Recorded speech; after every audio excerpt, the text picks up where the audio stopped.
the window is already open, and most will miss it entirely, because it does not arrive as spectacle but as internal pressure, as the sensation that thought is moving faster than it should, as the feeling that unfinished sentences are stacking somewhere behind your sternum waiting for release.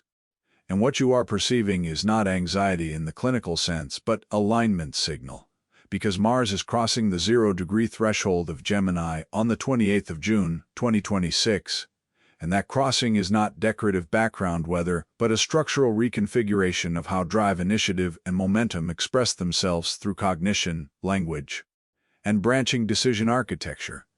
And you are being positioned inside that reconfiguration whether or not you are conscious of it, because this is not an event that requires your belief to exert pressure. It exerts pressure regardless, and the only variable is whether you move through it deliberately or allow it to move through you without direction. Before this window closes, you will understand three things. First, what this Mars ingress into Gemini actually represents as a cyclical astronomical threshold, occurring roughly every 22 to 25 months, where Mars resets its expression from one zodiacal environment into the next, and in this case crosses into mutable air, into the sign that processes reality through duality, contrast, comparison, and branching pathways. Meaning drive itself begins to operate through the architecture of thought rather than the architecture of force.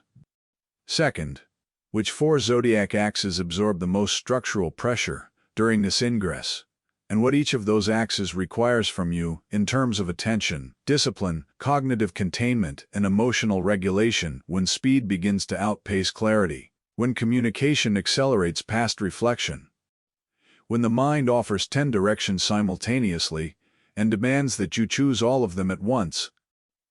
Third, the specific stabilization practice that converts this surge from fragmentation into directional execution, the method that allows you to channel Mars in Gemini as focused output rather than scattered signal, turning velocity into precision rather than allowing precision to collapse into noise.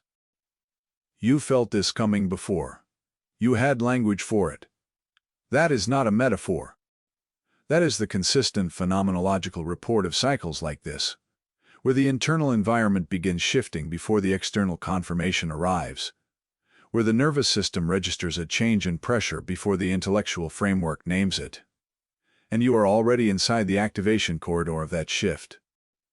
Which is why this transmission is reaching you now rather than later, because later is when the window has already moved past the point of optimal orientation. Mars is initiation energy in its purest symbolic form. It is not patience, it is not reflection, it is not refinement. Mars is the force that breaks static and begins motion.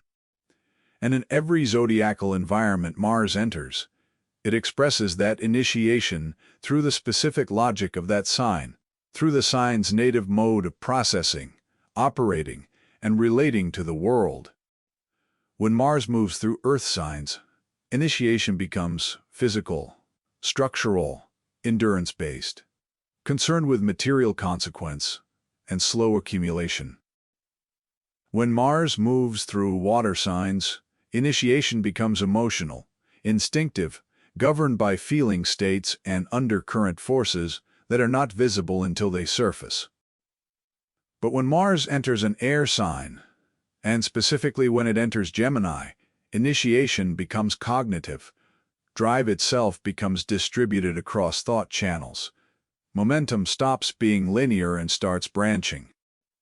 The action impulse stops arriving as a single directive and starts arriving as a network of competing possibilities, all of them feeling equally pressing, all of them demanding simultaneous execution, none of them willing to wait while the others are completed first. This is the signature of Mars in Gemini. Not weakness, not confusion, but multiplicity without hierarchy. And the challenge is not that the energy is insufficient, but that it is excessive in its dispersion, scattered across so many channels at once that none of them receive enough sustained force to reach completion on their own. 0 degrees marks a threshold crossing, and 0 degrees, in any sign, is a reinitialization point, where an archetype begins a new expression cycle with full undiluted force.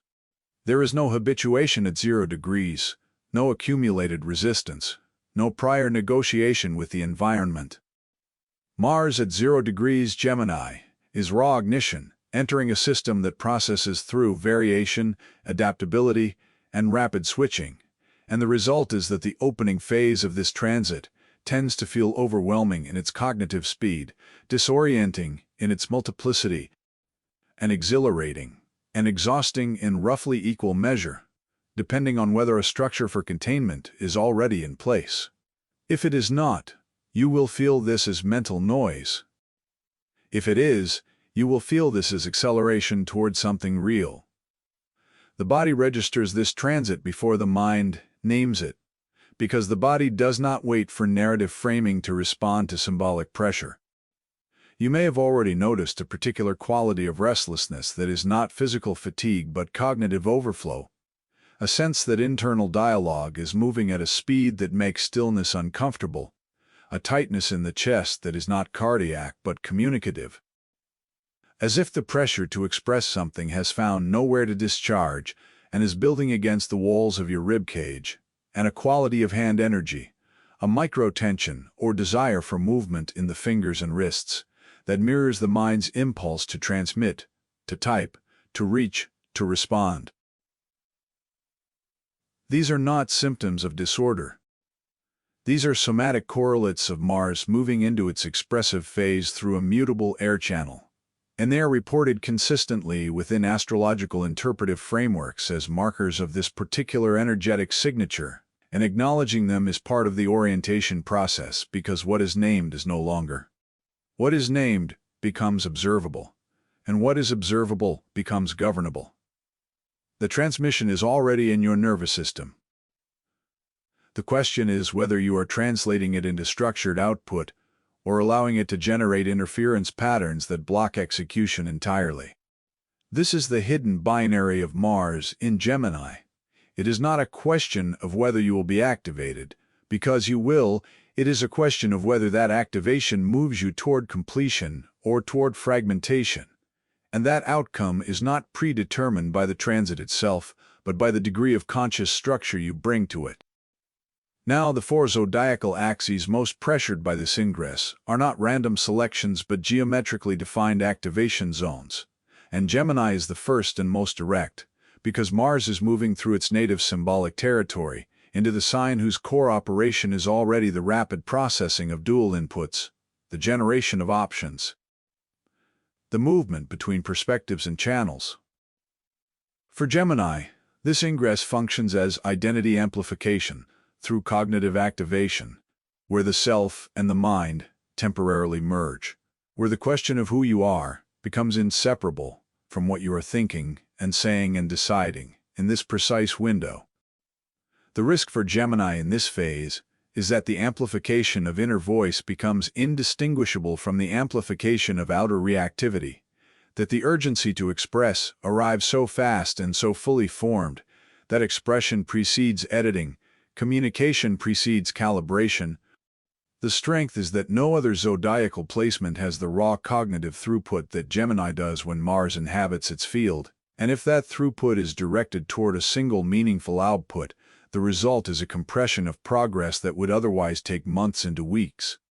The direction must be chosen consciously. It will not choose itself. Sagittarius stands in opposition to this activation, and opposition in astrological geometry is not conflict in the antagonistic sense, but tension in the load-bearing sense, where two poles of a single axis are pulling with equal force, and the stability of the structure depends on maintaining tension rather than collapsing it toward one side. For Sagittarius, this Mars ingress across the Gemini-Sagittarius axis creates pressure on belief systems, on long-range orientation, on the philosophical architecture that gives direction its meaning. And you may find in this window that certainties you had stabilized are suddenly being interrogated not from outside but from within. Not by challenge from others, but by the internal arrival of questions that will not wait, that arrive with the same urgency as everything else in this transit and demand acknowledgement, without offering easy resolution. And the task here is not to resolve the questions immediately, but to allow them to generate movement toward investigation, rather than retreat toward defensiveness. Virgo enters this transit through the square, which is a 90-degree geometric pressure that operates through friction and forced adaptation. And for Virgo, the friction manifests as system overload, where the organizational intelligence that is Virgo's native gift is suddenly processing more variables than the current sorting architecture can contain. Where the detail orientation that produces Virgo's distinctive precision begins receiving so much simultaneous input that prioritization breaks down, and the mind begins trying to process everything at once to avoid missing the critical item, which is precisely the mechanism that causes everything important to be buried under everything urgent. Virgo's path through this transit is through ruthless triage, through the willingness to decide that some inputs will not be processed this cycle, and to make that decision deliberately, rather than allowing selection to happen by default through exhaustion. Pisces receives the other square axis, and for Pisces the pressure comes through boundary permeability, through the natural Piscean openness to environmental input, becoming overwhelmed by the increased cognitive throughput of everyone and everything around them during this transit. Until the distinction between what is internally generated and what is externally absorbed becomes unclear, and the felt experience is one of emotional diffusion, of reaching for intuitive clarity and finding static, instead of trying to sense the right direction and receiving too many signals to triangulate a single one. The path for Pisces through this window is through deliberate perceptual anchoring, through practices that re-establish the body as a stable reference point before attempting any cognitive or emotional navigation. The behaviors that amplify fragmentation during this transit are predictable because they are structurally native to how Mars in Gemini distorts attention. Impulsive communication is the first and most common, where the reduced friction between thought and expression makes it easy to transmit before filtering, to respond before the full context of the communication has been absorbed, to send the message that feels accurate at the speed of feeling, rather than waiting the breath or the beat it would take to verify accuracy. And the downstream consequence of impulsive communication under this transit is disproportionate to its apparent momentary cost. Because Mars in Gemini creates conditions where words travel further and land harder than expected, and what is transmitted cannot be untransmitted. Reactive argumentation is the second distortion, where increased cognitive speed produces the illusion that a rapid counter-response is a precise one, that verbal velocity is equivalent to verbal accuracy, and this leads to exchanges where two parties are each generating faster outputs than either can process, producing escalation that neither wanted and that neither can easily exit once the energy of the transit has amplified the momentum. Multitasking without completion is the third and perhaps the most seductive distortion, because Mars in Gemini creates such genuine enthusiasm for multiple simultaneous trajectories that beginning many things in parallel feels like productivity when it is actually attention fragmentation that leaves nothing completed. And there is a particular quality of this specific transit where every incomplete project generates pressure rather than releasing it, compounding cognitive load rather than reducing it with each new initiation. An informational overload through excessive simultaneous input is the fourth, where the interest and responsiveness native to Gemini energy combined with the urgency of Mars creates a compulsive consumption of incoming data, news, messages, updates, ideas from external sources, all of which feel relevant and none of which can be integrated properly when the intake speed exceeds the processing capacity by the margin this transit creates. The stabilization practice for this ingress is not complex, but it requires discipline, precisely because simplicity under pressure feels inadequate. Because when the mind is moving fast, it tends to trust complexity as the marker of sufficient response, and the actual protocol here, you begin by externalizing. Every active thread in your internal cognitive field goes onto an external surface, written or spoken aloud into a recording, without judgment, without editing, without trying to organize while the extraction is happening. The purpose of this step is transfer. moving content from the pressurized internal environment where it is generating interference into the stable external environment where it becomes observable material rather than active noise. When the internal field is externalized, pressure drops, because the mind stops working to retain what is now held elsewhere. Then you identify.